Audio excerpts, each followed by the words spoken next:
everybody, and welcome back to the 1313 podcast, the most mediocre podcast in the Star Wars universe. I'm Jacob. I'm Jackson. And unfortunately, we do not have a Tommy this week. No Tommy this week. Very upsetting. Tommy's too busy being way cooler than us. Yup. Loser with a job. Who has those? Who needs a job when you have Star Wars? I'm poor. Anyway, before we begin, In the meaning. thank you to everybody who is one of our patrons. We love each and every one of you. Yes. The thank you to Jaros0315, Commander Cook, Delilah, hi Delilah, Your Casual Clone, Stuck in Carbonite, Commander Bly, Landspeeder Luke, Fig Fury, Hunter Schultz, and Obi-Sean Kenobi. Thank you guys so much for being our patrons. You keep the show afloat. We love each and every one of you. And at the beginning of every month, we do a nice little giveaway. And what's the giveaway that we decided for this month, Jacob? It's going to be the TVC Andor Bunker playset. Ooh. This one comes with the Captain Rex and Scout Trooper disguise figure. So that'll be really cool. So yeah, if you guys want to win that, make sure that you're in the 1313, the Gungan Boss tier on our Patreon if you want to win that. Also, if you haven't already, make sure that you are following us on all of our social media, that being Instagram, Twitter, TikTok, and Twitch. And join the Discord. Link is in the description below. Jackson, how's your week going? Week is going pretty good. This is finals week for me. As of this video coming out, as of this week coming out, I'll be officially done. So super excited to be done with school so I can start focusing on the cool things like going to ICC in just a few weeks. Super hyped that we're going to be able to go there. I cannot wait to have the podcast represented. Thank you so much to the staff at ICC for giving us press badges to that. It feels weird that now we're cool. Yeah, that we can be a cool kid like everyone else. Cool YouTuber guy. So yeah, ICC is coming up. So if you haven't already, please book your hotel, book your tickets. Tennessee, it's going to be great. Come meet us. The entire Rebels cast is going to be there. Ian McDermott, the Emperor himself, is going to be there. They just announced the Christmas Story kid's going to be there. Not him. There's the extra in the Christmas Story. Never mind. But, so, and then we also got Daredevil and Kingpin are both going to be there if you like Marvel. So please make sure that you come down to ICC and you meet us. There's going to be a ton of other creators there like Skywalker Hendrix. Out of the basement. Hybrid Toy Reviews, Lukeness Monster. So if you want to come hang out with us, we're probably gonna be having a powwow on Thursday. Come hang out. And with that, podcast news, I was gonna say we just recently did our May the 4th live stream. Thank you to everybody that entered and checked us out for our podcast. If you're brand new here, like Jacob said, thank you so much for coming. Please stop breathing weird, Jacob. The winners have already been sent their awesome prizes, so thank you so much again to everyone that did enter, and we hope that everyone is satisfied with that. Heck yeah. Also, if you haven't already, check out my little short film that I came out with on May the 4th, my May the 4th special. I put a lot of work into it, so check it out. It's short, but it's cool. You do anything for May the 4th? For May the 4th, May the 4th was the day that you guys did the giveaway. Yeah, because you couldn't be there. I had a final in the morning, and then it was the film festival for all of our stuff. It was the screening for everything. Lame. And I was really upset because I was stuck at school all day. So what I did during the day is I brought my Clone Trooper helmet and I wore it around campus. Everybody was just kind of like looking at me and taking pictures. I was just kind of like, who cares? Yeah. They don't know who I am. But I brought the Lego Rex helmet. I started building that with some friends. And I was really upset because so the Clash that I posted on YouTube, that was my final project for my intro to film class. And the day I got that done was the day that my professor finished the edit for the reel for the film festival. And I was like, hey, I know you said it was too late, but I literally stayed up till 3 a.m. on campus. I didn't get home until like 4, just like working on it. And I was like, hey, I know you said it couldn't be added, but I got it done. Here's the links to everything. Here's all the information. I would really appreciate it if you could put it in. And of course, he didn't put it in. And the animation major they have this award, like a scholarship that they give out to like the best animators. And guess who was there to present the award? Then Dave Filoni's teacher was the guy that started the entire animation major at Edinburgh. He was there and he was Filoni's guy. So I was like, and of course he started his little speech off with, We have some very like famous alumni that go here, and he talked about Dave, and I was like, Dang, man. I was robbed. So all I got to say was I got to say hi to him, and I'm praying he's alive because he was older. I'm hoping that he's still alive next year for next time, so I can have something. I'm hoping I can submit this to the next film festival. Ask Brian to put it in there, because then I have like a doorway to be like, hey, I like it. But yeah, that was my May the 4th. It was kind of uneventful. I didn't even get to watch Visions until like a day later, 2 days later actually. I think I binged it all on the day right before we actually did the May the 4th stream too, which kind of brings us to the topic of today's video, is Vision Season 2. Wow. Jacob, we briefly talked about it in the beginning. First impressions, what did you think of this season compared to Season 1? I liked it. Okay. So my problem is it's probably because I was watching it a little bit later in the day, and it's not like nothing in it is canon. It's just like I watch it to enjoy it. Just fun stories. I think the animation styles and I think the presentation of everything was calibers better than Season 1. I think there was a lot more focus though on the art style rather than the story. I don't think the stories were as good. Interesting. Compared to Season 1. Because in Season 1 there was a bunch of stories that was like, oh, I'd love to see this continued.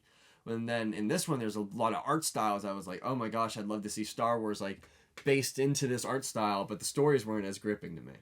I know you feel almost the opposite. Yeah, I absolutely loved every bit of it. The only thing that I guess I will maybe agree with is that there were some stories, because the Visions panel and then a piece of D. Bradley Baker talking were the only things I caught from Celebration live.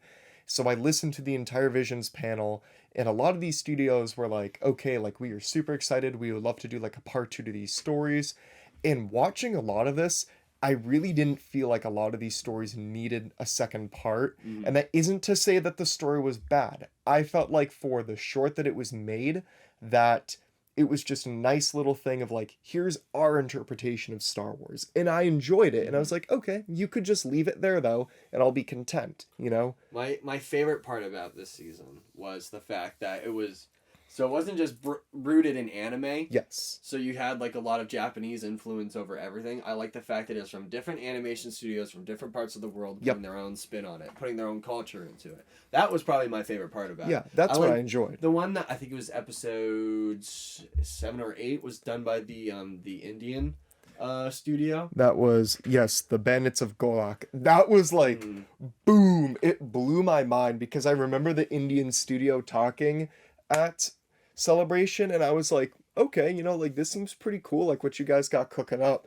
and it was just gas. I like the fact that it was like, it was wholly Star Wars, but it was also like tons and tons of like Indian subculture just put into it. Yes. I was just, oh, this is great, because it's not, when there's a galaxy full of it should be all aliens and not just white people and like evil British people. There's got to be more humans in this galaxy. Yes. So it made a lot of sense to for have things like this, and I liked it a lot. It was really enjoyable. Starting off though with Sith was that episode was the first 1. episode. What did you think? I think that this one was the one that was, I think, the strongest all the way around for story and visuals. Okay. I really, really, really liked the art style of it, and I like the fact that I think you could tell from Vision Season 1 the entire idea of it was the Jedi, the light side of the Force. Vision Season 2 was heavily weighted on the dark side and the Sith. So I did like the art style for this one a ton. I could watch an entire show done in this style. How the lightsabers were done, the sparks, super super cool. I also like the fact that it was kind of, it knew what it was doing, in the fact of how pastel and how unique its art style was, and the character was a painter, and the entire episode was a canvas being laid out in front of us from start to finish. So the fact that the focus of it not was art in and of itself was mint, and it gave a really nice excuse just to do really cool flashes of color and things like that. From the brief notes because when I finished every episode, I tried to write like 2 or 3 sentences each on the episode so I could recall it for this week's show. Essay. You wrote short answer. I did not write an essay for this. The thing that I really wrote was, like what Jacob said, the art style was really, really unique in this too. I mean, granted, everything is unique for every episode, but I really liked the fact that it was like a canvas. Like every single thing wasn't like finished, or it had like the style of like just still being painted. I enjoyed the story a lot of like leaving the Sith, because like what Jacob had also said too, that Vision season 2 is more rooted in the Sith this time around. But one of my favorite scenes, I guess, was at the end when her lightsaber turns from the red and then to the white. So then it balances the painting that she's so desperately trying to finish, to show that you need a balance of both light and dark for your masterpiece. I don't know if that was. I think it was. That's how I interpreted it. It was half of her lightsaber was yellow, half of it was red. That's what I thought it was white. No, I think it was yellow. Colorblind moment. Maybe. I don't know. Both of us are colorblind, so we're not really too good to be talking We're not really going to debate this specific Yeah. issue. But no, I liked her lightsaber design, how the blades were curved, like how katana blades are. I thought that was pretty sick. The droid that just absolutely domed that guy too, just turned into a turret. Turret strikes again. La turret. That was funny. La turret. What was episode? Because I watched these all through once, and I was rather tired when I watched them, so lots of it's a fever dream. So I don't really remember a lot. I have all the episodes pulled up. Episode 2 was Screecher's Reach. This had to be one of my favorites of this season. I was not prepared for it at all. This was done by I believe it was the Irish studio, and it was 100% hand animated, which I adored. I adored this episode. I liked the Screecher was just like this Sith in this cave, and I like it when things get like a little dark and like a little broody, and I was like, I was getting bonus points all up and down the ring for this one. I liked it a lot. Yeah, especially in the beginning, because it kind of follows like this similar Jedi trope of like, I hate living on this planet, I want to go out on adventure, and she's seeking out this medallion, which we all assume at the beginning is something connected to the Jedi, or maybe there was an artifact, and it's only when she kills the Screecher that it glows red, and it's like, holy cow, and then the Sith comes out from the ship to pick her up. This is one of the only episodes, I only said this about one other episode, but I said this deserves a part 2 to this story. This was one that I felt like I want to see what happens next, because it was wild too. I mean, yeah, for how upset her friends were, they did say that she should follow her own path, but then not realizing that it was one of darkness, and to find out that she kills the Screecher and takes its lightsaber. Yeah, it was cool. It was just scary. It was really cool. I liked it a lot. Maybe they should do another one. Yeah. But no, very cool. I liked it a lot. And then the one after this was the first claymation one, I believe. This one, I thought was... In the stars. Yeah, I thought it was okay. I loved how the snowtroopers looked. When they were showing them off and the ATST. Everything that was like heavily Imperial was like super cool. That was the one thing I didn't like about this episode, though. It was like, it felt like it was its own separate... It's like when you play Minecraft and then you just add the Star Wars texture pack to it. You're still playing Minecraft, but it just happens to look like Star Wars. It just felt like a totally separate story that just happened to look like Star Wars, in my opinion. I didn't feel like it was like... It didn't feel really grounded in like the Star Wars universe. It just kind of felt like a really nice story told with a Star Wars texture pack on top. Really? Dang. Yeah. I know for myself, I feel like a lot of these episodes follow the same trope, but obviously it's from a different culture's perspective. But it's this story that the Empire has taken over and your world is being harassed, and what do you do to like step up to it? What I thought was particularly... That was kind of annoying. Yeah. But what I thought was particularly interesting too is like what people define as like the biggest bad of their story. And I thought it was interesting how this big bad was an ATST, how like that's like the most powerful machine that dominated their planet, that they needed to like kill their overcome mom and all their friends. Killed their mom and I guess everyone else.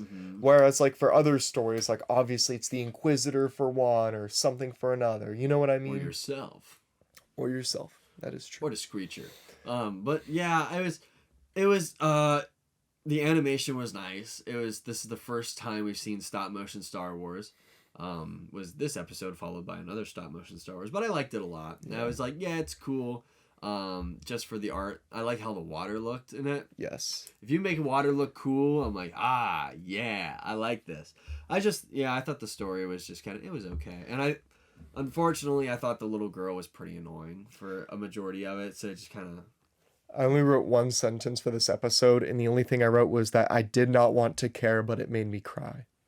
Vision's had a kind of a trend in my opinion of making me sometimes in some episodes being like, I don't really want to care for the characters, and it was like, bro, please, please, at the end it was like, bro, please, they saw their mom again.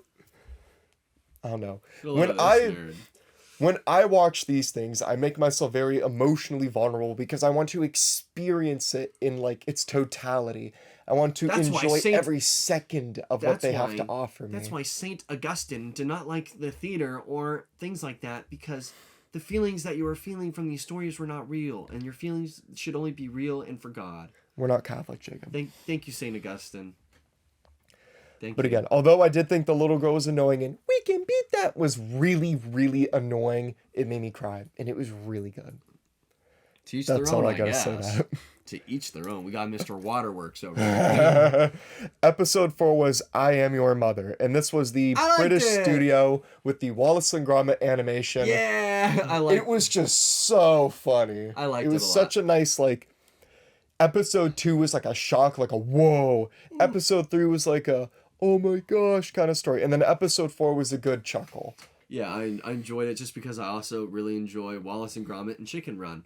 So I was a fan. They could have like just thrown a turd and put a Stormtrooper helmet on it, and I still would have been like, yeah, because yeah, it's Wallace and Gromit. You can't not love it. Can't not.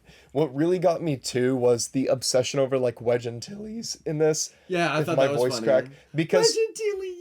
For me and Jacob, and I guess a lot of people our age, I could not give less of a shit who these people are, who Wedge Antilles is in the OT.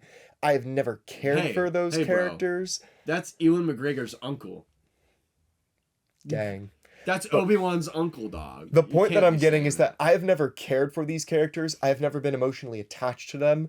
So then when I see them, obviously, like, people who praise the OT more than I would, like, really respect these characters, I'm like, okay, you know what? Like, you grew up with that. That's your kid. You wanna know and I felt like it was funny in this to see him, like, sell out. You want to know what would make you like Wedge Antilles? What? If you read Heir to the Empire? Nope. You should read it, dog. Not right now. I have to finish Thrawn first, dude. I have so many other books to read. Thrawn, and then you should read non-canon Thrawn that's influencing a metric ton of what we're about to see in the Ahsoka show. Whatever. What do you mean, whatever? It's quite literally the source material for this entire show. I'll get to it when I get to it. No, you won't. Animation was funny. I know you won't, because you've been, oh, it's not canon, I don't care. Who is it in the... Daniel Ponce. Daniel Ponce, come to my rescue real quick. We yell at Jackson in the comments down below. Write him the entire New Testament as to why he needs to read Heir to the Empire. Please and thank you, because if anybody could do it, it's you. So moving back to the episode. But I really liked the idea, because I feel like this is obviously something that a lot of people can relate to anyway. Being like embarrassed by your parents, but then it's just like, oh, your parents are cool, so you shouldn't. And just like get over yourself. Thank you, Jacob. He said it, not me. I know Dad's watching this. He said it, not me. And I don't align with him at all.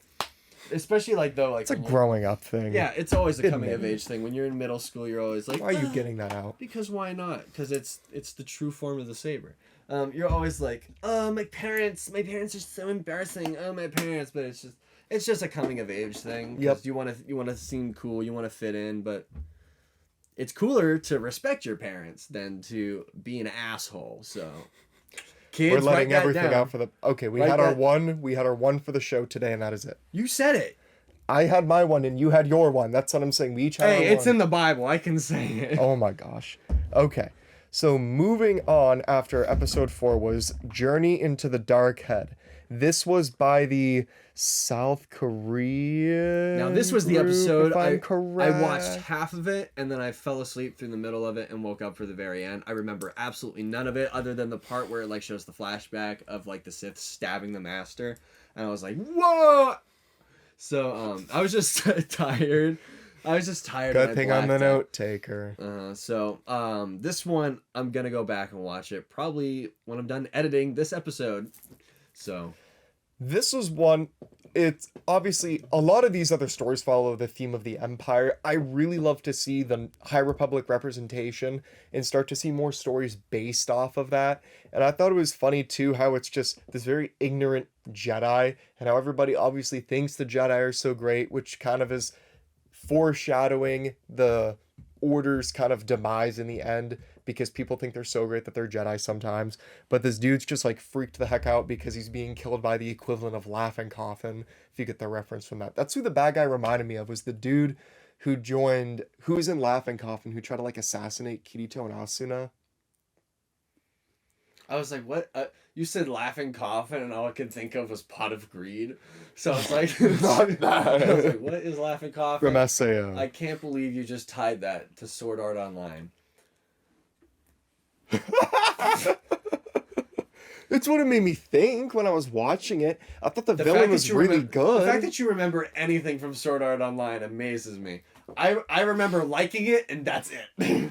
Yeah, I can remember a lot from it, Jacob. I remember like the first couple episodes and like the end, but like that's all. Yeah. What do you mean by that? You know exactly. Why give me these eyes? What do you mean by that? All right, but I enjoyed this. This was one that I also felt like, was also just like, you gave us the story, it's over, kind of like thing. I just want it like that. Really cool. Episode 6. I was asleep for all of it, so. You're serious? Dude, this was so good. I like the art style from what I saw. I saw the ending of it, so it's like I know what the ending is. So it's like, okay. But this Episode 6. I like the art from this one. Yeah. What I had written was that, like, you could tell me that this was, like, a section of a canon experience in Star Wars, and I would have believed it. Because this, I felt like, was the most rooted in Star Wars, without a lot of, like, other things happening at the same time. Like, it was something that was a plausible... Off his horns. Yeah, Cut them off. But... Yeah. Got the buzz cut. Got the buzz cut, took a little off the top. He got the free Marine haircut. I really liked the acrobatics of the dance scene and everything that they were showing. And I thought it was cool. Yeah. It was a whole front to like monitor essentially like stormtrooper movement so that they could join the rebellion at some point and like feed them intel so that they could be successful in essentially this mother figure like finding her kid who she lost at birth because this Imperial officer takes him. And then like in the middle of her dance routine, she thinks like she sees the person, but it's actually turns out to be her son in the uniform because he's achieved that rank already. And she almost kills him. And then she like falters like in that moment of being like, oh my gosh, like it's my kid. My boy. It's my boy. Oh my gosh. It's my boy.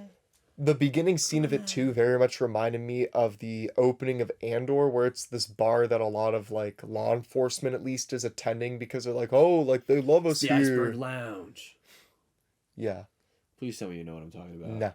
The Batman, dog. Come on. Penguin's Lab. I haven't watched the Batman since the movie theater, so.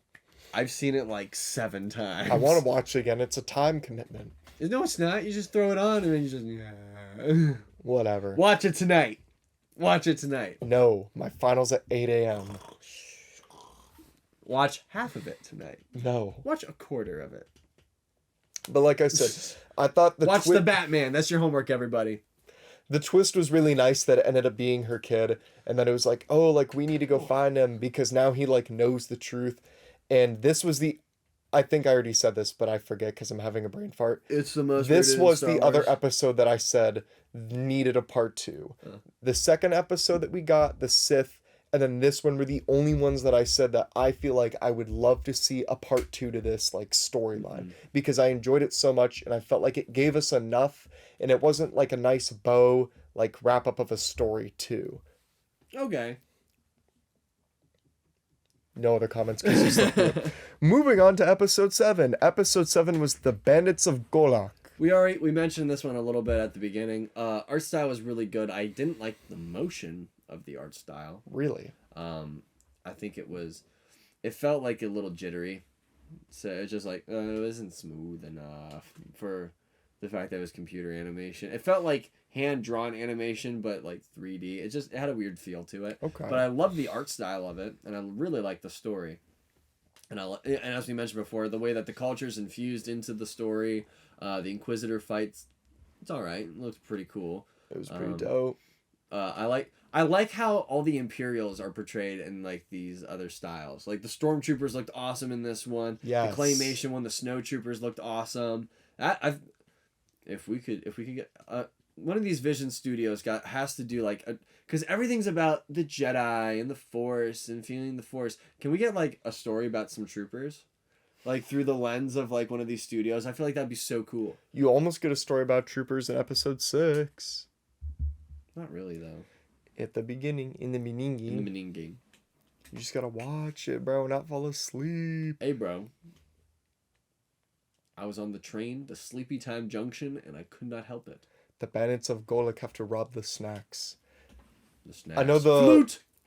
The one character's name is Shahrukh, if I'm pretty sure, but I forget his sister's name. But the culture in this one, I feel like I liked it the most out of a lot of the others. Like, the Indian take on Star Wars was, like, amazing. Peak. The Inquisitor and, like, their interpretation of, like, what that was like, super duper cool. One thing I was a little bit disappointed about with this episode, though, is because if you don't watch Indian cinema, what are you doing with your life? There's this wonderful movie Bollywood. There's this wonderful movie called RRR on Netflix. I haven't seen it, but I want to. It's anime meets live action meets musical meets it's a fantastic mix, and I'm like, this format of storytelling, although it had the infusions of Indian culture, felt very Western to me, and the display of it. So I was like, you could have done a lot differenter stuff. I don't think they were trying to make it like RRR, Jacob. Well, no, I'm just saying that would be too silly. When you not too silly. I'm just saying, like, when you watch Bollywood films and movies like that, they have like this like really it's like how Asian fight scenes and lots of those movies, they're very like old kung fu movies. They're very flowy, very spiritual almost. It's like things like that are pieces that I want thrown into these as well. Those kind of takes. So I love this episode a lot. There's just like, if you would have done that, it would have elevated it to like S tier in my opinion. But I liked it a lot. Gotcha. But other than that, I thought the Inquisitor fight scene was really cool. It was awesome to see Purge troopers. Yeah, I'm just like, they look sick. Ever so inching to having clones in this. Like how in season 1 we had an anime clone dying for like a second, and it was like, yeah. So I'm always gonna want clones, but I understand the use of the Imperial story because that's what a lot of people relate with and understand better. Yeah. Episode 8 was The Pit. Jacob, what do you think about The Pit? Show me the picture of the pit. You'll literally remember as soon as you see Follow the Light. Follow the Light. It was okay. It was one of those ones that felt like Star Wars texture pack on different story. It didn't feel too rooted in Star Wars. Who was the studio that did this? Because I thought it was an American one in Japan, I'm pretty sure. Because I was gonna say, initially, I thought it was the studio that did JoJo, but it looked a lot like the studio that did the Boondocks, if I'm being honest. I have no idea. I have no clue. I remember it was an African American based studio. That's why the characters are predominantly black, to show off the culture for that. But I for the life of me can't remember. I remember them talking at the panel about their episode, and they're showing off the character design too, which was funny because they're showing off a lot of the main character who dies in it. And I was kind of like, damn. Spoilers. This whole thing is a spoiler. I know. I'm trying to find this. Follow the Light. This one I thought was okay. Like we've been saying before, it was the standard like Imperial story of oppression on people just trying to live in the galaxy, in the ignorance of others to kind of like mute that too. I was just happy in the end the kid was able to get the message out to the people, because I was like, I was going to be a bit disappointed if like nobody cared about it, which is a common thing that we would see. But the ending was good. All right, let's see what works they've done. I like the story's messages of mining for Kyber all the time now too. Yeah, that's cool. I like it a lot. Let's see what you still looking for the studio? Yeah. See what they've done. If it'll ever show it. They did some for the weekend. Yeah, nothing too notable that I can see. I don't know. Their art style is very familiar. Okay, yeah. Yeah. Can't remember where else I might have seen it then. Mm-hmm. Oh, well. But yeah. It was okay. It was all right. And then the final episode, last but certainly not least, was Sing Song. Awu Song. I like this one. I like this one a lot. I like the art in it. I like the pastel color palette. I like the story. I like how fuzzy it all felt and tangible. It was like, do you remember the Kirby's Epic Yarn commercials? Yes. It felt like that. Like how it was like an actual, it's like the Pokemon cards that are like the clay in like real life, or like the little felt guys in real life. It was like that, and it scratched like the little itch in the back of my like, you know, when you listen to those songs that are like, it's not a song, it's just percussive sound. It was like that in animation. I was like, ha, nice. So Yeah. no, I enjoyed this one a lot, and I like the design of the Jedi with the big hat and the cloak. I was like, purple, cool. I didn't even think that she would have been a Jedi at first too.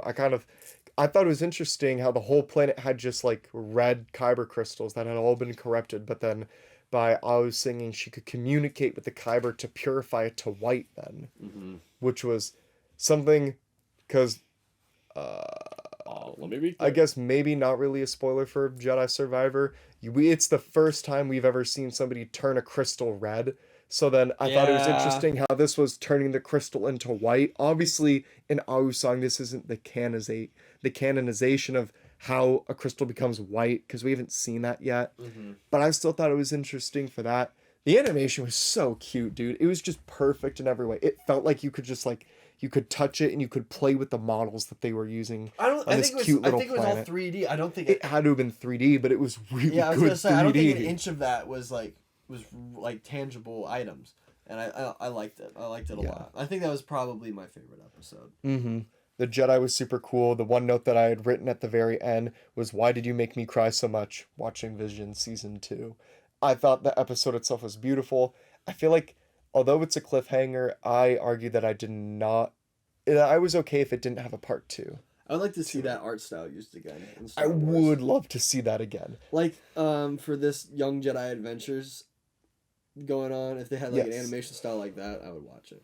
Young Jedi Adventures, though, because it's just like it's a kid show. It's run of the mill kid show animation. Yeah. So it's like, but I feel like that's what kids need. Yeah, it just doesn't pique my interest. It's just Cocomelon animation. Because it's not made for you. Yeah. So but it can be.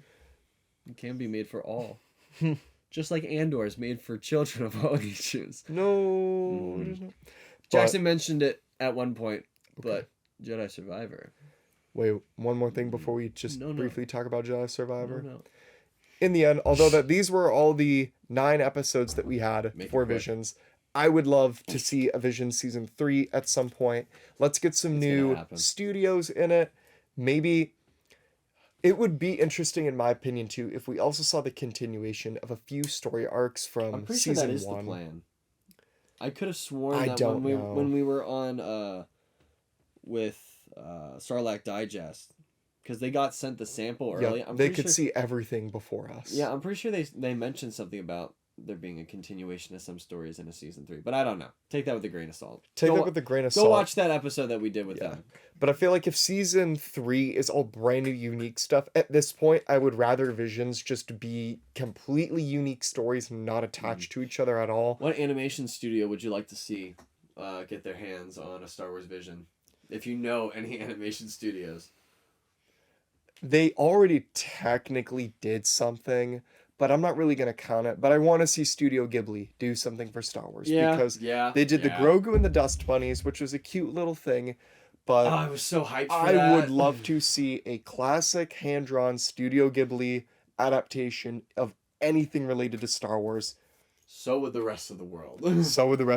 How's Moving Castle? Masterpiece. Mm-hmm. You want to know what I think would work out like so freaking well? What? Because we just were running off the Mario movie. Mm-hmm. If Nintendo partnered, instead of with Illumination, and they partnered with Studio Ghibli for a Legend of Zelda movie, I think that would just fit the frame so well. I watched an entire, somebody made a video essay, and I apologize because I forget the name of the channel, but he made a video essay talking about the parallels between Princess Mononoke and the Legend of Zelda stories, and how Studio Ghibli crossover with Legend of Zelda would be perfect for the Ghibli brand, just because of like the ways that Zelda. Yes, there's like battles and there's like story in this, but there's so much more of a focus on like exploration and nature and the beauty of like the great and vast exploration, which is what was trying to be encapsulated on in the first game. Because Miyamoto, his like the whole thing of it was him exploring the countryside as a child. He wanted to like bring that feeling into a video game. So you had like the sense of adventure and exploration. You get the same feeling though with things like Howl's Moving Castle, because I wasn't moved to tears in the theater because the story of Howl's Moving Castle is so moving. Just the sheer beauty of the display of it is what really moves an audience. So I feel like the two franchises have a very similar like connection in the way that they use the themes of nature and the great vastness of adventure, especially in Princess Mononoke. It's a heavy theme in that movie. It's actually one of Ghibli's more darker stuff. There's like actually like dismemberment in that movie. Wow. So I haven't seen that one. It's on my bucket list. I've seen most of it, unfortunately, just because of like clips and stuff. But I'm gonna watch it in its entirety. But Jacob needs to be let off his chain at this point because he's been waiting to talk about Jedi Survivor, and I said that he could if he didn't spoil it. I'm on the 3rd planet right now, but he beat the game. Darth Maul's in it. No, Jacob, I would have killed you, dude. That was not even funny. He's dead at this point. I'm pretty sure. No. No, if it takes place before Kenobi, he isn't dead. He's alive and he's out there somewhere. No, yeah, he could be in it. Oh, that'd be so cool if he was in the 3rd game. Anyway. Not cool. No, this game, if you haven't picked it up, if you haven't watched a playthrough of it, do it and just get your hands on this game as soon as you can. I remember my first majority, because I got through the entire story in 21 hours. Dang. I through the game. But so the first 2/3 of the game I was playing through and I was like, okay, this story is pretty good. It's pretty nice. And then that last third, they just I don't want to say anything about it to give Jackson any hints as to what it is, or any of you any hints as to what it is if you haven't played it. But if you haven't played it, shit, it's the fan. Am I right, guys? No, it was it's such a good game. The story is excellent. This is, in my opinion, the Empire Strikes Back of these games. Okay. So just as in, it's the greatest that they've done so far, because people hold the movie to such a high. That, and then it ends in a way that you don't know what's gonna happen next, because there's a good ending. It's a good ending, but it has a little bittersweetness undertone to it. Like the heroes prevailed, but where are we going to next? Because although you prevailed, you don't really feel like you did. Like you're in this limbo. Interesting. In this limbo state, and when you finish the game, you'll know exactly what I'm talking about. So it's just like you won, but did you win? Did you? You're kind of, you have like this empty feeling inside you of like what happens next, and I know it's gonna be 2030 when we get the final game in this franchise. So yeah, because this game came out in 2017, 2018? No way it came out in 2018. Hold on. Your flashlight's on. Oh, shit. Oh, because I tried to turn on the battery saver on my phone, and I was like, why is my phone dying so fast? Because that. See when the game came out. Jedi Fallen Order. 2019. That's not awful. So it was 4 years though. So we still have like. Takes a minute to cook. It's going to be like 2027, 2028 when this new one comes out. So. That's crazy. But I will eagerly be awaiting it. I think it was also another thing that elevated, this game. I was playing it on an next-gen console. I switched it over to run at 60 FPS. Mm-hmm. Did you choose graphics or performance for your playthrough? I can't remember what I did. I do remember that was an option. The difference between the graphics is negligible. So it like didn't make a ton of difference between performance and graphics. And then when you run it on performance, when you get those, because there's like on Kobo in the very, very big areas, there's a lot of points where it doesn't run 60. It just runs like normal, like on any other console. Okay. So it's like I've barely ever had any moments where there's like a dip in the frame rate, which is like really sick. But when it does run at 60, I'm like, whoa, it's pretty sick. But no, get the game. It's a whole ton of fun. I'm now in my exploration period. Just going through. Exploration's fun, man. Doing like the bounty skill tree. I had the ending of that bounty skill tree spoiled for me, unfortunately. But I'm making my way there. It's just a little time consuming because you have to go you have to go back to the saloon, and then you gotta like give somebody bounty pucks just to get new bounties to go out. So it's a lot of back and forth. At least there's fast travel in this game, though. Yes. I'm like, thank God I don't have to run around the entire planet for something. Yeah, there's especially on places like Kovo. On Kobo especially, but for Jeddah, because I didn't spend a millisecond on Jeddah. That wasn't a story. I just plowed through it. It is that planet is a nightmare to navigate. I'm already like, damn. It is the Zepho of so the fact that there is fast travel, sometimes the fast travel doesn't even work on Jeddah, and it's like, oh, it's so like you'll try to like find a point to go to, but then like when you open the map up for fast travel, the whole section of the map disappears.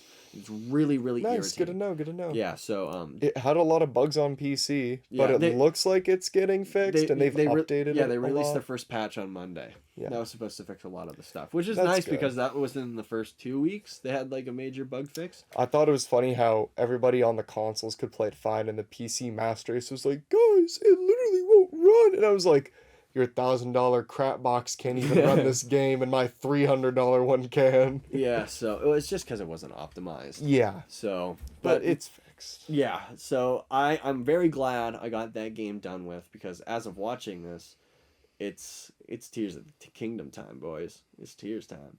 And how will you ever get completionist on Jedi Survivor now with Tears of the Kingdom? So I probably wasn't gonna go for completionist just because there's a lot to do. I've been trying like already, and it's just like it's very daunting.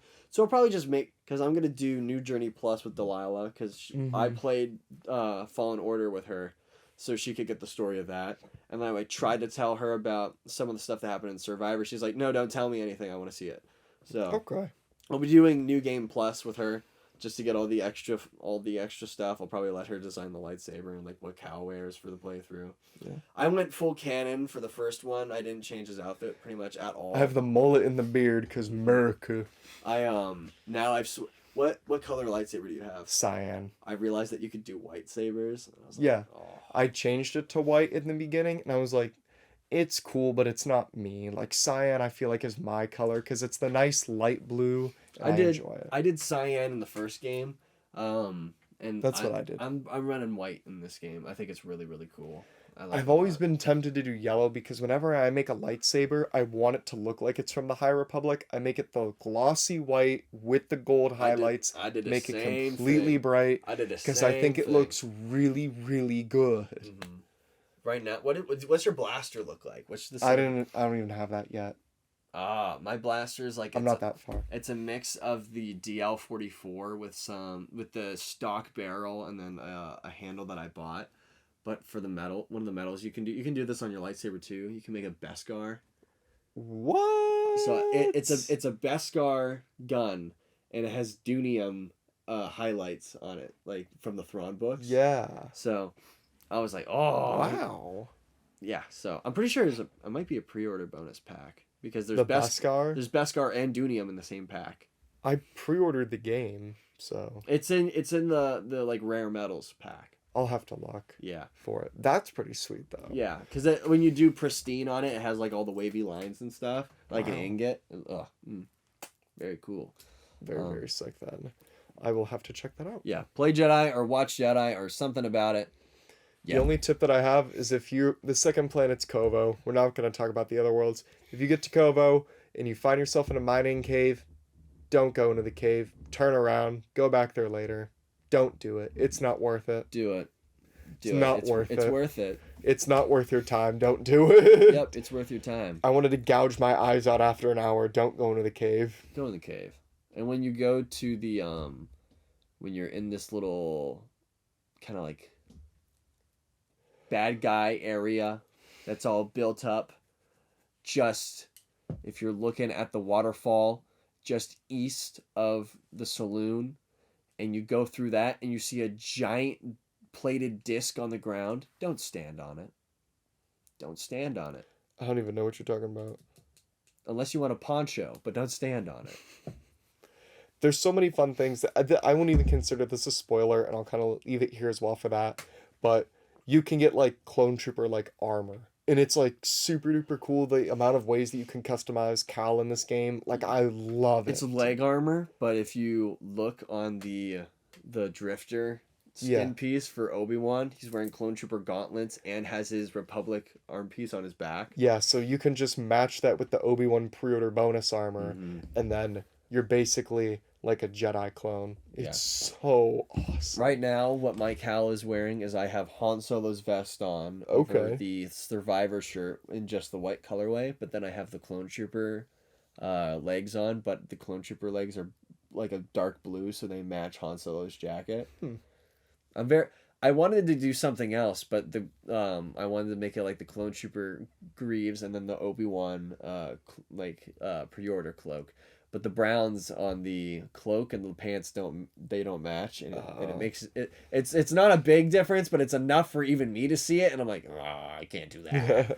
I gotta make them match. So, anyway, thank you guys so much for watching this episode of the 1313 podcast. Yes, please consider supporting us on Patreon for that TVC Endor bunker set. Is that your car? No, it's not. No, it's not. Someone's car was going off. Somebody's car was going beep, beep, beep. But yeah, if you want to win that, please, Patreon, Gungan Boss tier is the way to get entered for all those giveaways. So if you haven't already, support us on Patreon. We appreciate each and every one of you. And if you haven't already, follow us on Instagram, Twitter, TikTok, and Twitch. Yes. And join the Discord. Link is in the description below. We have the best Discord. The most awesome Discord. And all the people in it are super cool and like really hot. So you should you should join the Discord. So thank you guys so much for watching this episode. We'll see you guys next week. Goodbye. See y'all.